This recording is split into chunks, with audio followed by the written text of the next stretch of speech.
सोचो, अगर एक अकेला अनपढ़ किसान पूरे सिस्टम से, हम बात कर रहे हैं ब्रिटिश एम्पायर की, लड़ने की ठान ले, तो क्या वो जीत सकता है? ये सवाल ना इस चैप्टर के बिल्कुल कोर में है। ये स्टोरी सिर्फ एक लड़ाई की नहीं, बल्कि दो लोगों के जबरदस्त डिटर्मिनेशन की है। एक था राजकुमार शुक्ला, वो किसान जिसने हार नहीं मानी, और दूसरे थे महात्मा गांधी, जिन्होंने आम लोगों को सबसे पहले डर से आज़ाद होना सिखाया। और इस चैप्टर का सेंट्रल आइडिया भी यही है, आज़ादी, लेकिन सिर्फ अंग्रेज़ों से नहीं, डर से आज़ादी। Welcome back to nerdy side, जहां हम बोर्ड्स का रिवीजन सिंपल और एंगेजिंग बनाते हैं। आज हम डाइव कर रहे हैं लुइस फिशर के चैप्टर इंडिगो में। ये एक ऐसी ट्रू स्टोरी है जो दिखाती है कि कैसे सही लीडरशिप और आम लोगों की हिम्मत मिलकर हिस्ट्री क्रिएट कर सकती है। देखो, हम इस पूरी स्टोरी को इन 5 सिंपल सेक्शंस में ब्रेक डाउन करके समझेंगे। पहले शुक्ला की जिद से शुरू करेंगे, फिर चंपारण के असली प्रॉब्लम तक जाएंगे, उसके बाद ब्रिटिश कानून से टक्कर, फिर सिविल डिसोबीडियंस की पहली जीत, और आखिर में समझेंगे कि गांधी के लिए असली आज़ादी सा मतलब क्या था। ये स्ट्रक्चर आपको पूरी स्टोरी लॉजिकली याद रखने में डेफिनेटली हेल्प करेगा। तो इस कहानी का जो स्पार्क है, वो शुरू होता है इसके अनसंग हीरो से, राजकुमार शुक्ला। एक ऑर्डिनरी एमेसिएटेड यानी काफ़ी दुबला पतला सा किसान, बट उसका डिटर्मिनेशन बिल्कुल एक्स्ट्रॉर्डिनरी था। वही इस पूरे चंपारण मूवमेंट का कैटलिस्ट था, यानी जिसने ये सब शुरू किया। एनसीईआरटी यहाँ एक बहुत पावरफुल वर्ड यूज करता है, रेजोल्यूट। इसका मतलब होता है दृढ़ निश्चयी, जो एक बार कुछ ठान ले वो पीछे नहीं हटता। और शुक्ला बिल्कुल वैसा ही था। उसके दिमाग में बस एक ही धुन थी, किसी भी तरह गांधी को चंपारण ले जाना है ताकि वो वहां के किसानों की हेल्प कर सकें। उसकी जिद का लेवल देखो। दिसंबर 1916 में लखनऊ में गांधी से मिला, फिर उनके पीछे कानपुर गया, इंडिया के दूसरे हिस्सों में उन्हें फॉलो करता रहा, यहाँ तक कि उनके आश्रम तक पहुंच गया। हफ्तों तक, फॉर वीक्स, उसने गांधी का साथ नहीं छोड़ा। बिल्कुल वैसे जैसे तुम लोग अपने फेवरेट क्रिएटर को कमेंट करके बोलते हो कि सर प्लीज इस चैप्टर पे वीडियो बनाओ। शुक्ला की जिद वैसी ही थी। फाइनली उसकी इतनी टेनेसिटी देखकर गांधी ने उसे कलकत्ता मिलने का टाइम दे ही दिया। तो शुक्ला की जिद काम आई। और अब आते हैं सेक्शन 2 पर। गांधी चंपारण तो पहुंच गए, लेकिन उनका स्टाइल बिल्कुल अलग था। उन्होंने आते ही प्रोटेस्ट या नारेबाजी शुरू नहीं की। उनका अप्रोच बहुत मेथोडिकल था। एक्शन लेने से पहले प्रॉब्लम की जड़ तक जाओ। First, gather the facts. इस पूरे प्रॉब्लम की जड़ है ये एक नंबर, 15%। चंपारण की जितनी भी फर्टाइल लैंड थी, वो इंग्लिश लैंडलॉर्ड्स के पास थी, और उन्होंने एक लॉन्ग टर्म कॉन्ट्रैक्ट बना रखा था, जिसके अंडर हर किसान को अपनी जमीन के 15% हिस्से पर, यानी 3/20 पार्ट पर, इंडिगो यानी नील की खेती करनी ही पड़ती थी। कंपल्सरी था। और आगे का इनजस्टिस ये था कि ये पूरी की पूरी इंडिगो हार्वेस्ट उन्हें रेंट के तौर पर लैंडलॉर्ड्स को सरेंडर करनी पड़ती थी। फिर कहानी में एक ट्विस्ट आया। जर्मनी ने सिंथेटिक इंडिगो डेवलप कर ली, जिससे नेचुरल इंडिगो की डिमांड एकदम गिर गई।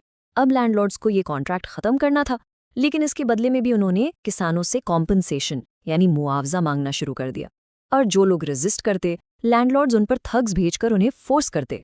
मुजफ्फरपुर में गांधी वहां के लॉयर्स से मिले, जो बेचारे किसानों से बहुत मोटी फीस ले रहे थे। गांधी ने उन्हें डांटा और कहा कि इन डरे हुए कुचले हुए किसानों के लिए लॉ कोर्ट्स बेकार हैं। यहाँ गांधी की कोर फिलॉसफी बहुत ब्रिलियंटली सामने आती है।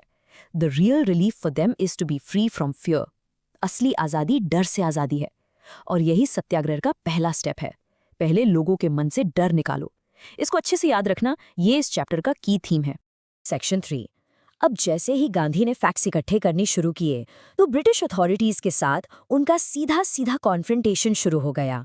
उन्हें इस बात से प्रॉब्लम थी कि कोई आउटसाइडर आकर उनके सिस्टम को क्वेश्चन कर रहा है, तो उन्होंने गांधी के काम में रुकावट डालनी शुरू कर दी। देखो, ये कॉन्फ्लिक्ट स्टेप बाय स्टेप कैसे बढ़ता गया। पहले लैंडलॉर्ड्स एसोसिएशन के सेक्रेटरी ने इन्फॉर्मेशन देने से साफ मना कर दिया। फिर ब्रिटिश कमिश्नर ने उन्हें बुली किया और तिरहुट डिवीजन छोड़ने का ऑर्डर दिया। गांधी नहीं माने। फिर मोतिहारी में पुलिस सुपरिंटेंडेंट ने उन्हें एक ऑफिशियल नोटिस दे दिया, चंपारण इमीडिएटली छोड़ दो। गांधी ने नोटिस की रिसीट साइन की और उस पर लिख दिया, I would disobey the order. और शांत लेकिन बिल्कुल फर्म डिफायंस का रिजल्ट क्या हुआ? ऑफ कोर्स, गांधी को अगले दिन कोर्ट में हाजिर होने का समन्स मिल गया। यहाँ से स्टोरी का टर्निंग पॉइंट शुरू होता है। ब्रिटिश राज को पहली बार एक नए तरीके का चैलेंज मिल रहा था। ये है हमारा सेक्शन 4, और इस स्टोरी का यू कैन से क्लाइमैक्स। यहाँ से पावर का बैलेंस शिफ्ट होना शुरू होता है। अब तक ब्रिटिश ऑफिशियल्स कंट्रोल में थे, पर अब चीजें आम लोगों के हाथ में आने वाली थी। अगली सुबह मोतिहारी का पूरा टाउन लिटरली किसानों से भर गया। हजारों लोग कोर्ट हाउस के बाहर इकट्ठे हो गए। उन्हें बस इतना पता था कि एक महात्मा उनकी हेल्प करने आया है और अब वो अथॉरिटीज के साथ ट्रबल में है। ये उनका स्पॉन्टेनियस डेमोन्स्ट्रेशन था।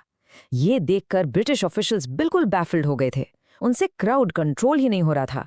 इस सीन को इमेजिन करके देखो, एक तरफ ब्रिटिश एम्पायर की पूरी ताकत और दूसरी तरफ एक अकेला आदमी जिसके पीछे बस आम लोगों की हिम्मत खड़ी थी। कोर्ट में गांधी ने गिल्टी प्लीड किया और एक कमाल का स्टेटमेंट दिया। उन्होंने कहा कि वो एक कॉन्फ्लिक्ट ऑफ ड्यूटीज में है। एक तरफ वो एक लॉ ब्रेकर का बुरा एग्जाम्पल सेट नहीं करना चाहते, लेकिन दूसरी तरफ उनकी ड्यूटी है उस ह्यूमैनिटेरियन एंड नेशनल सर्विस को पूरा करना जिसके लिए वो आए हैं। इसलिए वो कानून नहीं तोड़ रहे, बल्कि अपनी वॉइस ऑफ कॉन्शियंस यानी अंतरात्मा की आवाज, जो उनके लिए सबसे बड़ा कानून है, उसको फॉलो कर रहे हैं। ये कॉन्फ्लिक्ट ऑफ ड्यूटीज वाला पार्ट बहुत इंपॉर्टेंट है। इस पे डायरेक्ट क्वेश्चन बन सकता है, सो ध्यान से सुनो। गवर्नमेंट बौखला गई। उन्हें समझ नहीं आया कि हजारों लोगों के सामने इस आदमी को जेल कैसे भेजे। फाइनली लेफ्टिनेंट गवर्नर ने केस ड्रॉप करने का ऑर्डर दे दिया और इसका नतीजा हिस्ट्री बन गई। Civil disobedience had triumphed, the first time in modern India. Peaceful तरीके से एक गलत कानून को ना मानना, इस स्ट्रैटेजी की ये पहली बड़ी जीत थी। केस जीतने के बाद एक ऑफिशियल कमीशन बनाई गई। जब लैंडलॉर्ड से रिफंड की बात आई तो गांधी ने 50% मांगा। प्लांटर्स ने सोचा ये नहीं मानेंगे और एक नेगोशिएशन टैक्टिक के तौर पर 25% ऑफर किया। सबके शॉक के लिए गांधी तुरंत 25% पर एग्री कर गए। क्यों? क्योंकि उनके लिए अमाउंट इंपॉर्टेंट ही नहीं था। असली जीत इस बात में थी कि लैंडलॉर्ड्स को पैसा और अपनी प्रेस्टीज यानी इज्जत का एक हिस्सा छोड़ना पड़ रहा है। पहली बार किसानों ने देखा कि लैंडलॉर्ड्स कानून से ऊपर नहीं हैं और उनके भी राइट्स हैं। और अब आते हैं सबसे इंपॉर्टेंट फाइनल सेक्शन पर। देखो, गांधी के लिए जीत का मतलब सिर्फ पॉलिटिकल या इकोनॉमिक सॉल्यूशंस नहीं था। वो चंपारण की सोशल और कल्चरल बैकवर्डनेस को भी ठीक करना चाहते थे। ये उनकी विजन थी असली आज़ादी की, एक ऐसी आज़ादी जिसमें लोग सिर्फ पॉलिटिकली नहीं बल्कि हर तरह से स्ट्रांग और सेल्फ डिपेंडेंट हो। अनहम टीचर्स के लिए अपील की तो महादेव देसाई और नारहरी पारिक जैसे लोग अपनी वाइफ्स के साथ आ गए। उनका बेटा देवदास भी आया। उन्होंने वहाँ प्राइमरी स्कूल्स खोले। एक डॉक्टर ने 6 महीने के लिए वॉलंटियर किया। गांव वालों को पर्सनल क्लेंडलीनेस और कम्युनिटी सैनिटेशन सिखाया गया। इस सब का एक ही मकसद था, लोगों को सेल्फ रिलायंट यानी आत्मनिर्भर बनाना, ताकि वो फ्यूचर में अपनी लड़ाई खुद लड़ सके। जब लॉयर्स ने गांधी से पूछा था कि अगर वो जेल चले गए तो वो लोग क्या करेंगे, और एंड में जब लॉयर्स ने भी जेल जाने का फैसला लिया, तभी गांधी ने डिक्लेयर कर दिया था, the battle of Champaran is one. क्योंकि असल जीत उस दिन हुई थी जब इंडिया के लीडर्स ने सेल्फ इंटरेस्ट छोड़कर सर्विस के लिए कमिटमेंट दिखाया और आम लोगों ने डरना छोड़ दिया। तो ये चैप्टर हम सबको एक बहुत इम्पोर्टेंट सवाल पर छोड़ जाता है। इस चंपारण एपिसोड ने किसानों, ब्रिटिशर्स और इंडिया के आने वाले लीडर्स को क्या सिखाया?